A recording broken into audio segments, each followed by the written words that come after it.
قل یا ایھا الناس، اے نبی فرما دیجئے اے لوگو، قد جاءکم الحق من ربکم، بے شک تمہارے پاس تمہارے رب کی طرف سے الحق آ گیا، کیا؟ قرآن، وبالحق انزلناہ وبالحق نزل، سورہ بنی اسرائیل میں ہے کہ یہ قرآن حق کے ساتھ نازل کیا ہم نے، اور یہ حق کے ساتھ نازل ہوا۔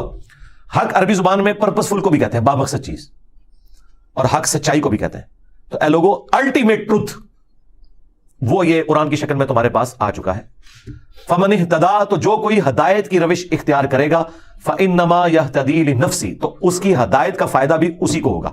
یعنی کسی کو یہ وہم نہ ہے کہ یہ جو اللہ کہتا ہے نا کہ مجھے مانو، ایک اللہ کو مانو، قیامت کو مان لو، پیغمبروں کو مانو، کوئی اللہ اس سے کوئی بینیفٹ لینے والا ہے، نہیں۔ جو ہدایت پر آئے گا تو اپنے ہی نفع کو۔ ومن ضل، اور جو گمراہی کی روش اختیار کرے گا، فانما یضل علیہا، تو اس کی گمراہی کا وبال بھی اسی پر ہوگا۔ وما انا علیکم بوکیل، اور نبی ساتھ ان کو یہ بھی بتا دو کہ میں تم پر کوئی وکیل نہیں ہوں، نگران نہیں ہوں۔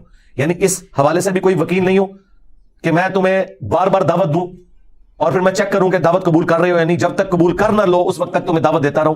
اور اس حوالے سے بھی کوئی وکیل نہیں ہوں کہ قیامت کے دن اللہ کی بارگاہ میں تمہارا مقدمہ لڑوں جبکہ تم نے حق بات قبول نہیں کی۔ جو بخاری مسلم میں آیا کہ دیکھو میں نے تمہیں بتا دیا کہ تم نے جانوروں کی زکات دینی ہے، ایسا نہ ہو قیامت کے دن کوئی شخص اپنی گردن پہ اونٹ اٹھائے ہوئے ہو، اونٹ کس نے اٹھانا ہے؟ اونٹ چڑھا ہوگا اس کی گردن پہ عذاب کے طور پہ، اور وہ چیخے مارے اغثنی یا رسول اللہ، جو ہم اپنی اسکول لائف میں بیج لگایا کرتے تھے، یا رسول اللہ ہماری مدد کیجیے۔ اور یہ جو الفاظ بخاری مسلم کی جس حدیث میں ہے نا، اس میں تو مطلب ہی کچھ اور ہے اغثنی یا رسول اللہ کا، کہ تم کہو گے اغثنی یا رسول اللہ، اور میں کہوں گا میں نے دنیا میں تمہیں بتا دیا تھا، آج میں تمہارے کچھ کام نہیں آؤں گا۔ کسی کی گردن پہ گائے سوار ہو، کسی کی گردن پر بکری سوار ہو اور وہ چیخے مار رہا ہو، میں نے اللہ کا پیغام تم تک پہنچا دیا تھا۔ اور یہ بات یہاں پہ بھی آ رہی ہے، وما انا علیکم بوکیل، اے نبی آپ ان سے کہہ دیں، کیونکہ کل کے سیگے سے یہ آیت شروع ہوئی تھی، میں تمہارے اوپر کوئی وکیل بھی نہیں ہوں، میں نے کوئی تمہاری طرف سے اس طرح کا مقدمہ نہیں لڑنا کہ تم اللہ کے باغی ہو۔ ہاں اللہ تعالیٰ جب اذن دے گا اور پھر فرمائے گا کہ فلاں شخص کی سفارش آپ کریں، تو وہ بھی اللہ کے اذن سے رسول اللہ کریں گے، خود دھونس اور زبردستی سے آپ علیہ السلام سفارش نہیں کر سکتے، سیدھی سی بات ہے۔ تو اے نبی فرما دو کہ میں تم پر کوئی وکیل بھی نہیں ہوں۔ سورہ صاد میں تو آیا وما انا من المتکلفین، اے نبی یہ بھی فرما دو میں تکلف کرنے والوں میں سے نہیں ہوں۔ اچھا دیکھیں، یہاں پہ تکلف کے ساتھ بات کرنا نا خوش اخلاقی سمجھا جاتا ہے، یعنی جو بندہ اسٹریٹ فارورڈ ہوتا ہے کہتے ہیں گل کرنے تمیز نہیں ہے، اور رسول اللہ کی خوبی یہ بیان کی جا رہی ہے کہ آپ اسٹریٹ فارورڈ ہیں۔ وما انا من المتکلفین، اے نبی فرما دو میں کوئی تکلف کرنے والے نہیں ہوں۔ اچھا یہ آیت پتہ کہاں آئی ہے؟ جب سورہ صاد کنکلوڈ ہو رہی ہے کس سے؟ آدم اور ابلیس کے اوپر، اور وہاں پہ اللہ تعالیٰ فرماتا ہے کہ جب شیطان نے کہا نا کہ میں تیرے بندوں کو گمراہ کر کے جہنم میں لے جاؤں گا، تو اللہ تعالیٰ فرمائے گا کہ میرا وعدہ بھی پھر سچا ہے کہ جو لوگ تیرے راستے پر چلیں گے تجھے بھی اور تیرے ماننے والوں کو میں جہنم میں پھینک دوں گا۔ دنیا میں ویسے آپ کسی بڑے بندے کو یہ دھمکی لگائے نا کہ میں تیرے بندے اغوا کر لوں گا، تو وہ آگے سے پتہ کیا کہتا ہے؟ میں تکنا کون میرے بندے اغوا کرتا ہے؟ تیری جرت میرے بندے تو چک سکے۔ اور اللہ کیا کہہ رہا ہے؟ جب شیطان نے دھمکی لگائی نا میں تیرے بندوں کو اغوا کر کے جہنم میں لے جاؤں گا، اللہ نے کہا کہ اچھا میرے بندے اگر تیرے ساتھ لگتے ہیں جائیں جہنم میں، میرا کیا لینا دینا اس کے ساتھ؟ میں کوئی عبادت نہیں ان کی کروں گا، میں نے پیغمبروں اور کتابوں کے ذریعے بتا دیا ہے، اب انہوں نے جہنم میں جانا ہے تو جائیں۔ اور پھر آیت آئی کہ نبی فرما دو وما انا من المتکلفین، میں کوئی تکلف کرنے والا نہیں، میں اسٹریٹ فارورڈ منہ پہ بات کرنے والا ہوں کہ تمہیں ایک بہت گمبھیر معاملہ درپیش ہونے والا ہے، مر کے اپنے رب کے حضور پیش ہونا ہے۔ یہ بہت سیریس کریشن ہے انسان کو جو اللہ نے بنایا ہے۔ اچھا دیکھیں اللہ نے انسان کو کتنا سیریس لیا ہوا ہے۔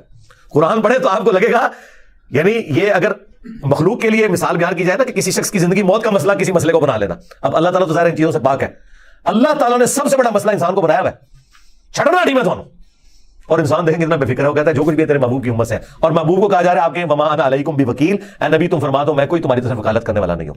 اب مجھے بتائیں میں اس کے بعد یہ کیوں نہ کہوں کہ مرنے سے پہلے اے مسلمان کر لے اس پہ غور، کتابوں کا خدا اور ہے، بابوں کا خدا اور، کتابوں کا پیغمبر اور ہے۔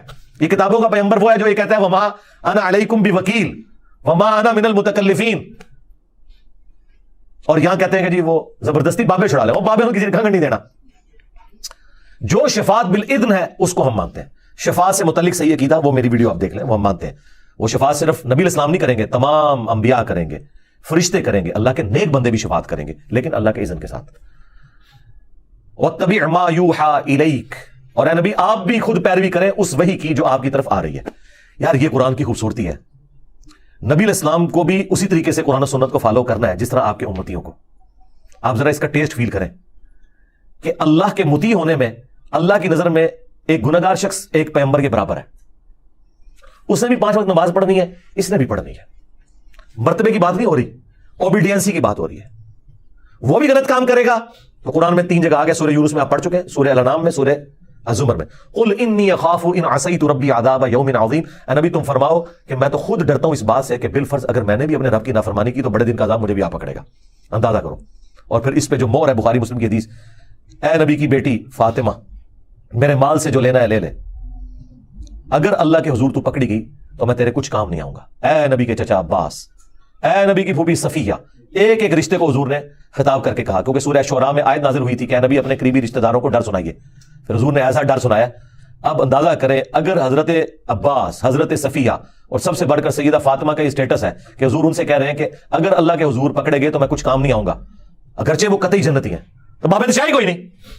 کہتے نہیں ہے کہ تو آ گیا باب شاہی کوئی نہیں. سرکار پورے قرآن کا خلاصہ یہ ہے کہ باب شاہی کوئی نہیں. ہاں، یہ ایک ایک شعر جو ہے نا ہمارا، یہ پورے قرآن کا خلاصہ ہے.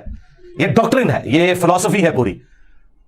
جو ظاہر ہے کہ جب آپ کوئی سلوگن، کوئی جملہ بولتے ہیں تو وہ سارے کے ساری چیزوں کو ایک جگہ جمع کر رہا ہوتا ہے.